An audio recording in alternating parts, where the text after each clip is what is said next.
Back in 2010, Robert Wolanski, a reporter for the Dallas Observer, posted a 1950s-era photo of a giant Santa Claus sitting on the roof of a Chevrolet dealership in Dallas, Texas. Robert had found the photo on eBay and wondered what the story behind the promotional stunt might have been. Who was responsible for creating this enormous Santa Claus? And how did a festive celebration end in heartbreak? This is just such a great and weird holiday-related bit of Dallas's past that we thought we would revisit today. But before we get started, subscribe to our channel and press the bell icon. The saga began with John Porter, a World War II veteran and a former used car salesman from San Angelo, Texas. In January 1953, Porter relocated to Dallas and opened his new Chevrolet dealership. By the following September, he was searching for a unique way to boost holiday sales. Armed with a sketch of a giant Santa Claus, Porter sought permission from the Dallas City Council to install the statue atop his dealership. The idea was that a full-size automobile would safely fit on his lap and that the structure of the Santa would support the car. The council approved the plan under specific conditions. The Santa had to be fireproof and its structure sturdy enough to safely hold a full-size car. It could only sit on the rooftop from November 15, 1953 through January 4, 1954. Porter also secured permission from the Dr. Pepper Company to use their name in advertisements, as their plant was located directly across the street. To bring his vision to life, Porter enlisted Jack Bridges, a renowned designer known for creating iconic structures for the State Fair of Texas. Just 2 years earlier, Bridges had transformed a 49-foot Santa statue into Big Tex, a towering figure that remains a staple of the fair to this day. Bridges, along with a team of 11 men, spent 2 months constructing the Santa at his studio in Dallas. Made from steel and papier-mâché, the statue posed unique engineering challenges due to its seated position. Bridges described the difficulty of coupling the Santa's bent torso with its massive steel legs. The boots alone were nearly as tall as the studio roof. Because of the statue's immense size, much of the assembly took place outdoors.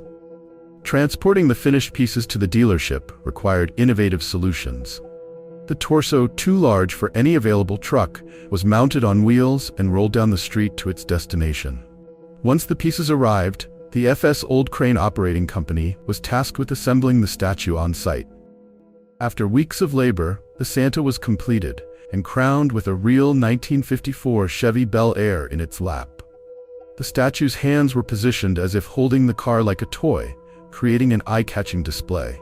However, the celebratory atmosphere was short-lived.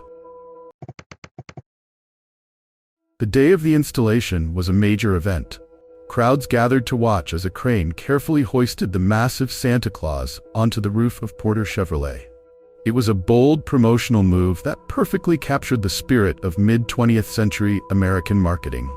Big, bold, and unapologetically extravagant. Santa's presence on the dealership building not only attracted potential car buyers, but also created a buzz that resonated throughout Dallas.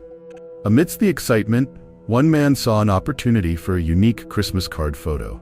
Roy V. Davis, a superintendent for the Crane Company, decided to pose for a picture while suspended next to the colossal Santa. Little did anyone know, this decision would turn a joyous occasion into a tragedy. Roy V. Davis was no stranger to heights. His company had previously worked on the installation of Big Tex, and climbing cranes and scaffolding was part of his daily routine. However, Davis had recently been dealing with heart-related health issues, a detail that would soon prove critical. On that fateful day, Davis climbed into a harness and allowed himself to be hoisted 35 feet into the air. As he dangled next to the enormous Santa, the camera captured what would become a hauntingly poignant image. But before the photo shoot could conclude, tragedy struck. Davis suffered a myocardial rupture, likely brought on by the physical exertion and stress of the situation. He lost his grip and plummeted to the concrete parking lot below. The fall was fatal. Davis's untimely death shocked the onlookers and cast a dark shadow over what was supposed to be a celebratory event. Davis, who would have turned 47 3 weeks later, was buried December 12th at Westland Memorial Park. The tragic incident made front-page news in Dallas and was even picked up by the Associated Press. Despite this initial wave of coverage, the story soon faded from public memory, overshadowed by the holiday season and the passage of time. Surprisingly, the tragic event didn't seem to impact the dealership's promotional campaign.